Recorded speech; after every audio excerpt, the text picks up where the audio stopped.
he's getting a nice push from him. Oh, trouble. Harvick's around. Oh, got spun on the backside by the 43. How many is it going to collect? Hold the brake. Oh, what a vicious crash. Eric McClure.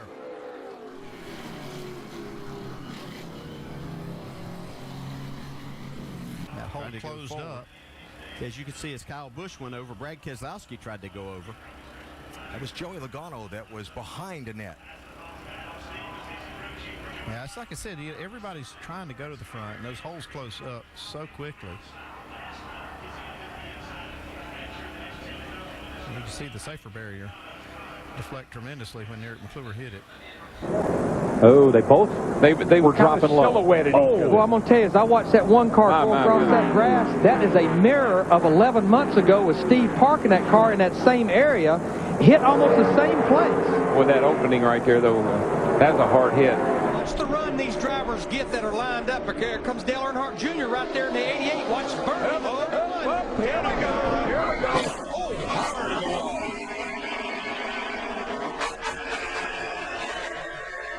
And she's all right after a hard crash, and the caution flag is out. Where is the contact? Somebody's going to come down into her, I think. Almirola. Yeah, right there. He got on the bumper of it. Looked like McMurray's car, the one. Turned him a little bit to the left. Thank God for safer barriers. That was a hard lick. It's almost that car didn't even look like it slowed down as it was going across there. Victim number 1, Sterling Marlin, who hit the backstretch wall hard, just past the halfway point of the race. He finished 33rd. Battling out there on the outside of the 19. Whoa! Wrecked down the backstretch with a 19. Kidding me? Big wreck behind you. Caution south. Caution south. Well, we knew that it might be a little wild and crazy here at the end. Back 42, turn it back here. Kind of hear those tires break loose on the Carl's car. You know what else I saw there? The 41 about got in the wall and checked up, and I think possibly allowed the 42 to get by him. Worst thing that happened all day was this. Christian Elder loses control of his Brad Aikens Ford up in 3 and 4. Car shoots up the racetrack, belts the outside wall. The right front and the right side take the brunt. Look at how hard that car hit the wall and how badly wrinkled it is. They had to cut Christian out of the race car. He has a concussion and a broken collarbone. Trouble. Jason Leffler, the 38 car.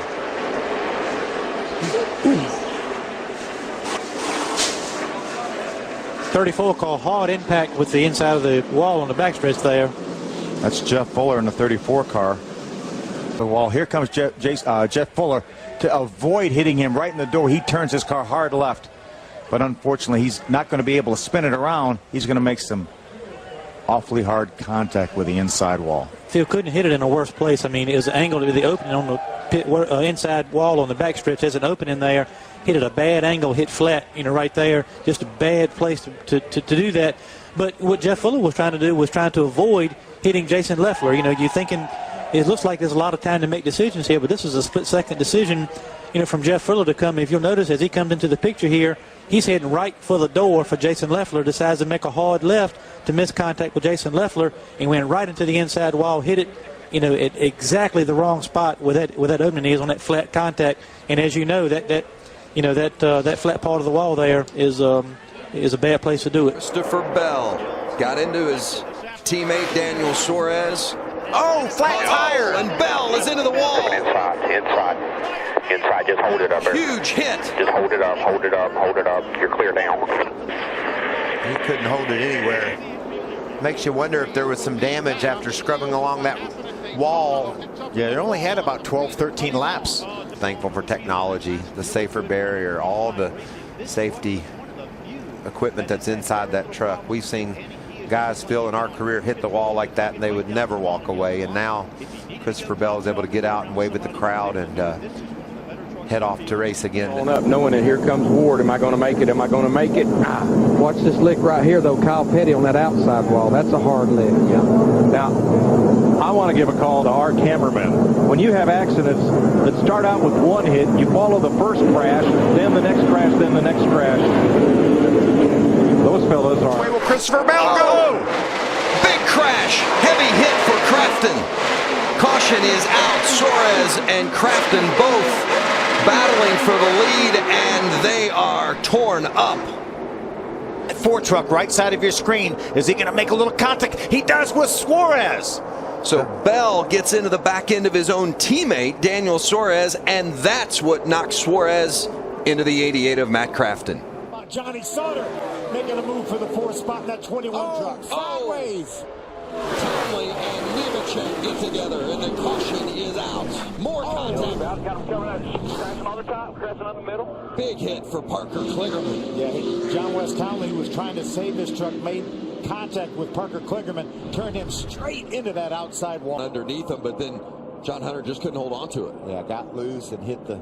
Look how close it was to Townley having his straightened out, but there was nowhere for Kligerman to go. What a hard hit that was. If Parker hadn't have come along there, John West would have been able to straighten that truck out, but what a tough break for both John West and Parker. His handling go away, but how does your car, you see the 18, huge up into the wall. Kyle Busch in the 18 destroying that car. Clearly had a mechanical issue or a tire go down. I mean, clearly that just something happened. Something happened. He's drafting, everything's normal to watch. See, there was a little puff off the right rear. He had to correct the car, and then he got a little bit too much right rear wheel turned to the right and got it up into the wall. But, you know, when a tire blows like that, it makes such an explosion. It's so loud. It first startles you. It scares you. Then you have to correct the car, and now you're along for the ride. Dillon. Kyle Busch and Dillon side trouble. Car hard in the wall. 2 of them. Keselowski to the line. Caution has waved, with Keselowski the leader, and crashing are Harvick, Allmendinger, Stenhouse. Into the tri-oval. Contact between Truex and Allmendinger, and then Cole Witt turns Kevin Harvick up and into the wall, and Stenhouse and Allmendinger slides along and crashes with Truex. Caution is out. Race is effective. Both of those guys terrible loose, talking on the radio, and I just we got a big hit by Ricky Carmichael, Ray.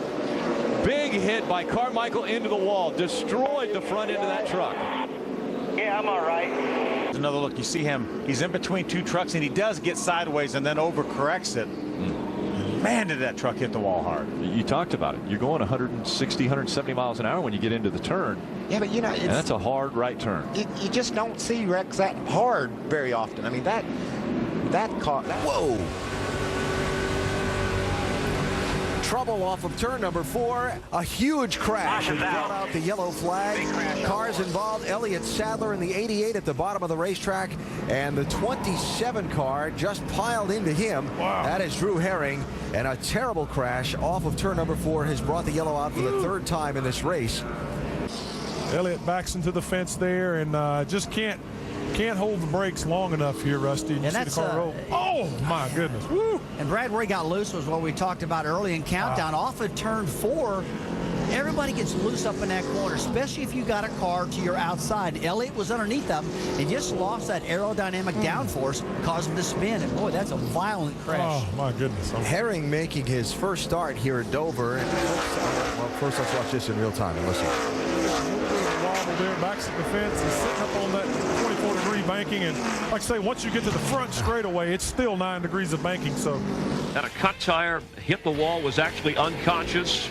It's amazing when you see this crash that he was able to come out of this really okay. His brother Todd helps him out. His other brother Jeffrey will take over his ride.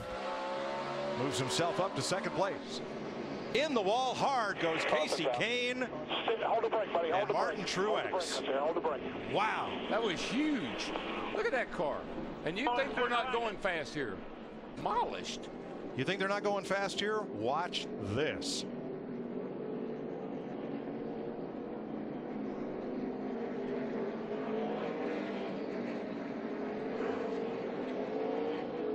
I get a feeling something happened to Martin Truex Jr. in that 56 as hard as he was driving it off in that corner. Sure does. I mean, he wasn't even able to slow it down, it didn't look like. I bet there's been 2 or 3 of them that have tried to move up top and get a group together. They go, oh, wow. A big hit there for the 85. That was Brent Raymer sliding into the wall. Throttle's hung wide open, too. He's going to hit it again. Right back in front of the few trucks. Like you mentioned, that throttle being hung took him right back into the wall. And that's no safer barrier there. That's concrete. Look, he's going to be right up your screen.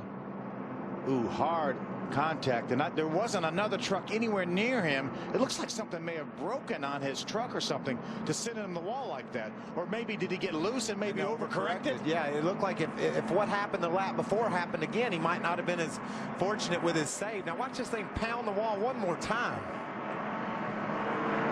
Again, as you mentioned, no safer barriers, but the good news is... Watch this now, Mikey. Watch this. You see, he got loose right on the bottom and then overcorrected, shot right across the racetrack into the outside wall. I mentioned good news. Brent Raymer is climbing out of that truck. See him right there going straight back into the outside wall.